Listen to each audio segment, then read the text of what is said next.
নমস্কার, Shubhankar coil YouTube চ্যানেলের পক্ষ থেকে আপনাদের প্রত্যেককে জানাই স্বাগত।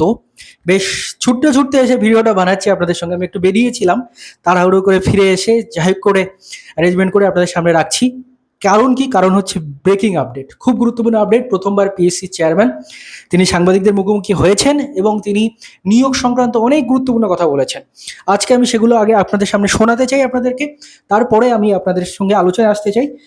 একটু মার্জনা করবেন যদি কোনো টেকনিক্যাল প্রবলেম থেকে থাকে, কারণ আহ, বেশ তাড়াহুড়ো করে ভিডিওটা বানানো হচ্ছে। হ্যাঁ, আসছি পরের খবরে। শুনুন। মুখ্যমন্ত্রীর নির্দেশ মতো পিএসসি তে দ্রুত নিয়োগ প্রক্রিয়া শুরু হবে এবং এই নিয়োগ প্রক্রিয়া হবে স্বচ্ছতার সঙ্গে, জানিয়েছেন পিএসসি চেয়ারম্যান অনিল বর্মা। 18,800 শূন্য পদের মধ্যে 8,500 জনের দ্রুত নিয়োগ হবে। বিভিন্ন দপ্তরে এইচওডিদের সঙ্গে কথা হয়েছে, বলেছেন PSC chairman. PSC chairman exactly কি বলছেন সেটা আপনারা শুনুন এবার। অ্যাজ অফ নাও 18,000 মতো ভ্যাকেন্সি রয়েছে।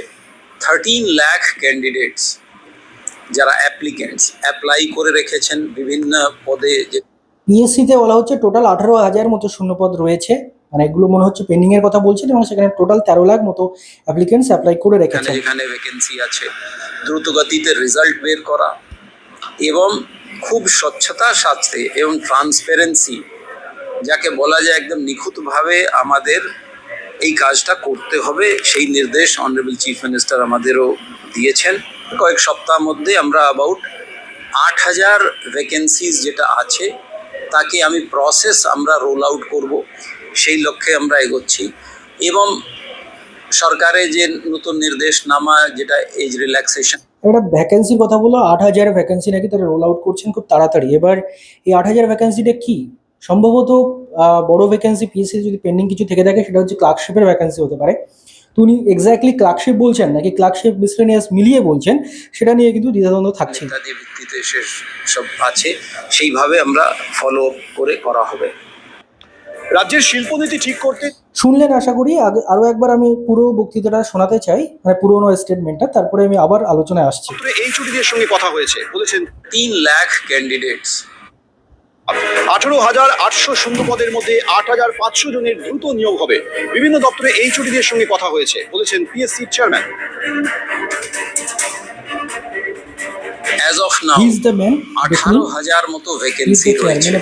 13 লাখ ক্যান্ডিডেটস যারা অ্যাপ্লিকেন্টস অ্যাপ্লাই করে রেখেছেন বিভিন্ন পদে, যেখানে যেখানে ভ্যাকেন্সি আছে দ্রুত গতিতে রেজাল্ট বের করা এবং খুব স্বচ্ছতার সাথে এবং ট্রান্সপারেন্সি, যাকে বলা যায় একদম নিখুঁতভাবে আমাদের এই কাজটা করতে হবে, সেই নির্দেশ অনারেবল চিফ মিনিস্টার আমাদেরও দিয়েছেন। কয়েক সপ্তাহের মধ্যে আমরা অ্যাবাউট 8,000 ভ্যাকেন্সিজ যেটা আছে তাকে আমরা রোল আউট করব, সেই লক্ষ্যে আমরা এগোচ্ছি।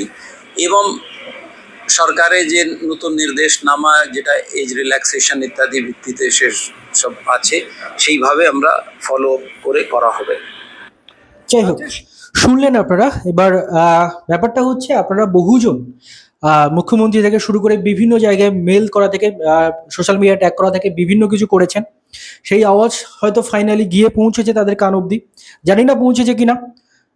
তবে আমি আবারও বলবো, যখনই মনে করবেন আপনারা যে আপনাদের প্রতিশ্রুতি অনুযায়ী কাজ হচ্ছে না, অবশ্যই কিন্তু তার বিরুদ্ধে সোচ্চার এরমভাবেই হবেন। এবং যে বিষয়গুলো উঠে আসলো, প্রথমত একটা স্বচ্ছ নিয়োগের কথা বলা হচ্ছে, দ্বিতীয়ত বলা হচ্ছে টোটাল 18,000 পেন্ডিং ভ্যাকেন্সিজ এর জন্য পরীক্ষা ভ্যাকেন্সিজ রয়েছে। এবার এই 18,000 যে পেন্ডিং ভ্যাকেন্সি বলা হচ্ছে, এটা যতদূর মনে হচ্ছে অনগোয়িং। এবং এই 18,000-এর মধ্যে ওনারা বলছেন 8,000 রোল আউট করবেন 1-2 সপ্তাহের মধ্যে। এই 8,000-এর মধ্যে শুধু ক্লার্কশিপ নাকি ক্লার্কশিপ মিসলেনিয়াস মিলে উনি বলছেন, সেটা নিয়ে এখনো পর্যন্ত দ্বিধাদ্বন্দ্ব রয়েছে।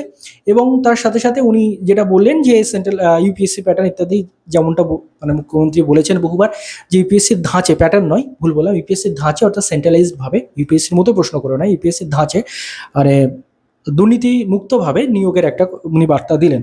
তো এই হচ্ছে খবর। আশা করা যায় পজিটিভ কিছু আসবে। তবে আমি আবারও আপনাদের বলবো, এগুলো আমাদের যে রাগ ক্ষোভ সেগুলোকে দমিয়ে দেওয়ার জন্য, সেগুলোকে কিছুটা শান্ত করার জন্য একটা হঠাৎ করে পিএসসি চেয়ারম্যান সাংবাদিকদের মুখোমুখি হয়ে বার্তাটা দিলেন কিনা, সেটা নিয়ে কিন্তু প্রশ্নচিহ্ন থেকে যাচ্ছে। তবু তিনি চেয়ারম্যান হয়ে প্রথম বার্তা দিয়েছেন সমস্ত ছাত্রছাত্রীদের উদ্দেশ্যে। তো তাকে আমরা অবশ্যই সাধুবাদ জানাই। এবং আশা করব ভবিষ্যতে পজিটিভ কিছুই আশা করব, এবং নতুন নোটিফিকেশান, পেন্ডিং রেজাল্ট যেগুলো আটকে রয়েছে সেগুলো যাতে দ্রুত পাবলিশ হয় সেই অনুরোধ প্রত্যাশা আমাদের পক্ষ থেকে কিন্তু থাকবে, এবং এই উদ্যোগকে সাধুবাদ জানাচ্ছি, এবং তার সাথে সাথে কথা অনুযায়ী যেন কাজ হয় সেই প্রত্যাশাও রাখছি, এবং কথা অনুযায়ী কাজ না হলে কিন্তু আবারও আপনারা আপনাদের প্রতিবাদ জারি রাখবেন সে প্রত্যাশাও আমি আপনাদের কাছে রাখছি। ধন্যবাদ আপনাদের সবাইকে ভিডিওটি মন দিয়ে দেখার জন্য।